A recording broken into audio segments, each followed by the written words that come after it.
नमस्कार, मैं शुभांजलि त्रिपाठी और आप देख रहे हैं जन एक्सप्रेस। आज की सबसे बड़ी खबर कर्नाटक से आ रही है, जहां हिजाब को लेकर फिर से सियासत तेज हो गई है। कर्नाटक सरकार ने स्कूलों में हिजाब पहनने की अनुमति दे दी है, लेकिन भगवा, गमछा और शॉल पर पाबंदी जारी रहेगी। क्या है पूरा मामला, क्यों बढ़ा ये विवाद और किसने क्या कहा, आइए जानते हैं इस खास रिपोर्ट में। कर्नाटक की राजनीति में एक बार फिर हिजाब मुद्दा गर्मा गया है। मुख्यमंत्री सिद्धारमैया ने साफ कर दिया है कि राज्य के स्कूलों और कॉलेजों में छात्र छात्राएं हिजाब पहन सकते हैं, लेकिन भगवा शॉल पहनने की अनुमति उन्हें नहीं होगी। दरअसल कांग्रेस सरकार ने 2022 में बीजेपी सरकार द्वारा लागू किए गए हिजाब बैन के आदेश को रद्द कर दिया है। नए निर्देशों के मुताबिक अब छात्र यूनिफॉर्म के साथ सीमित धार्मिक और पारंपरिक परिधान पहन सकते हैं। मैसूर में मीडिया से बातचीत के दौरान मुख्यमंत्री सिद्धारमैया ने कहा कि सरकार ने साफ उन्हीं धार्मिक परंपराओं को अनुमति दी है जो पहले से प्रचलित है। उन्होंने स्पष्ट किया कि कोई नया धार्मिक परिधान स्कूलों में लागू नहीं किया जाएगा। सरकार के इस फैसले के तहत हिजाब के अलावा पगड़ी, जनेऊ, शवधारा और रुद्राक्ष जैसे धार्मिक प्रतीकों को भी अनुमति दी गई है, लेकिन भगवा शॉल पहनने पर पूरी तरह से रोक लगा दी है। यहीं से विवाद शुरू हो गया है। बीजेपी और दक्षिणपंथी संगठनों ने इस फैसले का कड़ा विरोध किया है। उनका कहना है कि ये फैसला पक्षपातपूर्ण है और इससे शिक्षा संस्थानों में धार्मिक विभाजन बढ़ेगा।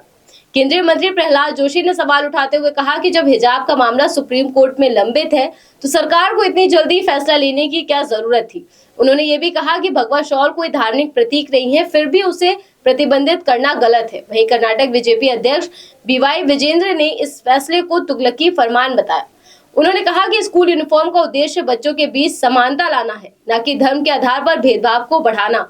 दूसरी ओर जमाते इस्लामी हिंद ने इस फैसले का स्वागत किया है। संगठन का कहना है कि इससे मुस्लिम लड़कियों को शिक्षा जारी रखने में मदद मिलेगी और वे बिना डर के स्कूल आ जा सकेंगी। असल में ये विवाद नया नहीं है। इसकी शुरुआत जनवरी 2022 में कर्नाटक के उडुपी जिले से हुई थी, जहां कुछ मुस्लिम छात्राओं को हिजाब पहनने के कारण क्लास में प्रवेश से रोक दिया गया था। मामला बढ़ता गया और 5 फरवरी 2022 को राज्य सरकार ने यूनिफॉर्म अनिवार्य करने का आदेश जारी कर दिया। ये मामला कोर्ट तक पहुंचा और अक्टूबर 2022 में सुप्रीम कोर्ट की 2 जजों की बेंच ने इस पर विभाजित फैसला सुनाया।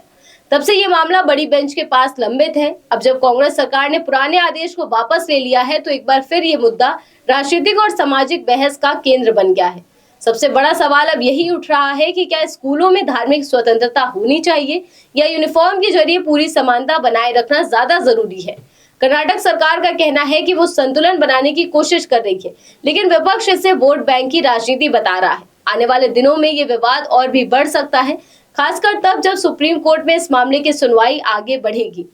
तो कर्नाटक में हिजाब को लेकर सियासत एक बार फिर गर्मा गई है और अब देखना दिलचस्प होगा कि ये मामला कहां तक आगे जाता है। अब सवाल ये भी उठ रहा है कि क्या स्कूलों में धार्मिक प्रतीकों की अनुमति होनी चाहिए या नहीं। फिलहाल इस खबर में बस इतना ही। देश दुनिया की ऐसी और तमाम खबरों को जानने के लिए आप देखते रहिए जन एक्सप्रेस। धन्यवाद।